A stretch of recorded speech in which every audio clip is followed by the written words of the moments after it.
বাংলাদেশের সাবেক প্রধানমন্ত্রী শেখ হাসিনার ভাগ্নি ও যুক্তরাজ্যের লেবার পার্টির ট্রেজারি সিটি মিনিস্টার টিউলিপ সিদ্দিককে দুর্নীতি বিরোধী কার্যক্রম থেকে সরিয়ে রাখার জোর দাবি উঠেছে।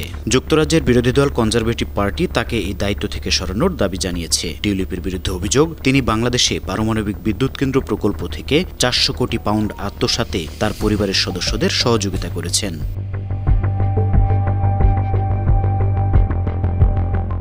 এ খবর জানিয়েছে যুক্তরাজ্যের অনলাইন পত্রিকা ডেইলি মেইল। খবরে জানানো হয়, বাংলাদেশ দুর্নীতি দমন কমিশন দুদক অভিযোগ করেছে, রূপপুর পারমাণবিক বিদ্যুৎ কেন্দ্র প্রকল্প থেকে নিজ পরিবারের সদস্যদের ৪ বিলিয়ন পাউন্ড আত্মসাতে সহায়তা করেছেন টিউলিপ। এ বিষয়ে চলছে তদন্ত। রূপপুর পারমাণবিক বিদ্যুৎ কেন্দ্র নির্মাণ করেছে রাশিয়ার রাষ্ট্রীয় মালিকানাধীন company Rosatom, Russian federation state atomic energy corporation. Daily mail বলছে, যুক্তরাজ্যের দুর্নীতি বিরোধী কার্যালয়ে ফাইন্যান্সিয়াল স্যাংশন ইমপ্লিমেন্টেশন দেখাশোনা করেন টিউলিপ সিদ্দিক। তিনি ফাইন্যান্সিয়াল স্যাংশন ইমপ্লিমেন্টেশন আর্থিক নিষেধাজ্ঞা বাস্তবায়ন কার্যালয়ের দায়িত্বে আছেন। এই অফিস ইউক্রেন যুদ্ধে রোসাটামের সঙ্গে সম্পর্কিত বিভিন্ন কোম্পানি এবং ব্যক্তিবিশেষের কমপক্ষে ৪৫টি আর্থিক লেনদেনের উপর নিষেধাজ্ঞা দিয়েছে।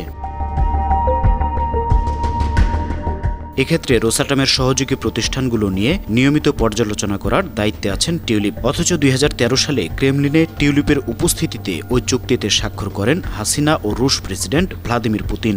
এ কারণে দুর্নীতির দায়ে নিজেই অভিযুক্ত হয় টিউলিপকে দুর্নীতি বিরোধী কার্যালয়ের দায়িত্ব থেকে অপসারণের দাবি জানিয়েছেন বিরোধী দলীয় হোম অ্যাফেয়ার্সের মুখপাত্র ম্যাট ভিকার্স। বাংলাদেশের দুদক বলছে, ২০০৯ থেকে ২০২৩ সাল পর্যন্ত আর্থিক দুর্নীতির সঙ্গে টিউলিপের সংশ্লিষ্টতার অভিযোগ পাওয়া গেছে। তার খালা শেখ হাসিনা এ সময় বাংলাদেশকে কঠোরভাবে নিয়ন্ত্রণ করেছেন।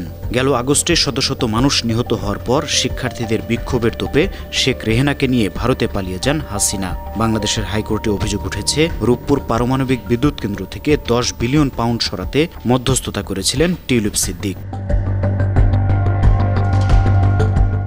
সম্প্রতি টিউলিপ এবং তার পরিবারের সদস্যদের বিরুদ্ধে আলাদা ৮টি প্রকল্প থেকে ১.৪ বিলিয়ন পাউন্ড আত্মসাতের অভিযোগ তদন্ত করছে দুদক। তবে এসব অভিযোগ অস্বীকার করেছেন টিউলিপ সিদ্দিক।